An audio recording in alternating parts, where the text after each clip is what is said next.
গত কয়েকদিন ধরে এত পরিমাণে বৃষ্টি হচ্ছে, বৃষ্টির মধ্যে বাইরে যাওয়াটাই মুশকিল। আর ওয়েদারের কথা কী বা বলবো, ওয়েদারে তো পুরোই মাথা খারাপ হয়েছে। এই রোদ ওঠে তো এই বৃষ্টি, বৃষ্টিতে দেখুন বরিশালের রাস্তার কি অবস্থা, কিভাবে পানি জমে গেছে। তো পানি জমুক আর বৃষ্টি হোক, কোনো কিছুই আজকে আমাকে আটকাতে পারলো না, কারণ আজকে আমি যাব আমার একটা শখ পূরণ করতে। আমার দীর্ঘদিনের শখ ছিল একটা ছোট্ট অ্যাকুরিয়াম রাখা, যাতে আমি মাছ পুষবো, মাছগুলো খেলাধুলা করবে, আমি দেখবো, আর মাছগুলোকে সবসময় আমি খাবার দেবো। তো শখ করলেই তো আর সবসময় সেটা পূরণ হয় না, শখ করলে সেটা সুযোগও থাকতে হয়, সময়ের দরকার আছে। আগের বাসাটা ছোট ছিল, সেজন্য অ্যাকুরিয়াম রাখার মতো জায়গা ছিল না। তো এ বাসায় আমি যখন জায়গা করে নিয়েছি, তো ভাবলাম অ্যাকুরিয়ামটা খুব তাড়াতাড়ি কিনে ফেলি। কিন্তু নানান ধরনের ব্যস্ততা, নতুন বাসা শিফটিং করলে তো অনেক ধরনের ব্যস্ততাই থাকে, তারপরে বৃষ্টি, সেজন্য সময় করে উঠতেই পারছিলাম না। তো তারপরও তার মধ্যে থেকে সময় বের করে হাজব্যান্ডকে নিয়ে চলে আসলাম এই অ্যাকুরিয়ামে মাছ কিনতে।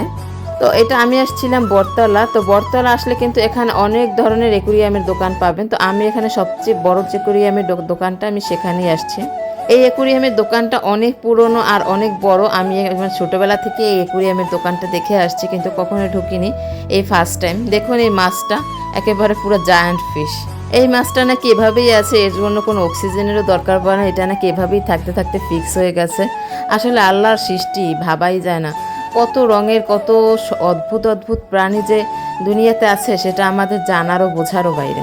তো অ্যাকুরিয়ামের দোকানে কিন্তু আপনি শুধু মাছ পাবেন না, অ্যাকুরিয়ামের দোকানে কিন্তু অ্যাকুরিয়াম সেট করার জন্য, সাজানোর জন্য অক্সিজেন থেকে খাবার থেকে শুরু করে নানান ধরনের, নানান ডিজাইনের অ্যাকুরিয়াম বলেন, তারপরে অনেক ধরনের মাছ, তারপরে অ্যাকুরিয়াম সাজানোর জন্য যত ধরনের ফুল লতা পাতা থাকে সবই কিন্তু পাওয়া যায়। তো এতদিনের একটা শখ পূরণ করলাম, তো সেটার সেলিব্রেশন হবে না তা তো হয় না। তো সেজন্য চলে আসলাম পিৎজা কোম্পানিতে। তো পিৎজা কোম্পানিতে আমরা এখানে পিৎজা খেলাম, কোল্ড কফি খেলাম, আর তার বাবা ছেলেরা নর্মাল ড্রিঙ্কস খেলো। তো এইসব টুকটাক খাওয়া দাওয়া করে তারপরে আমরা বাসায় চলে আসলাম।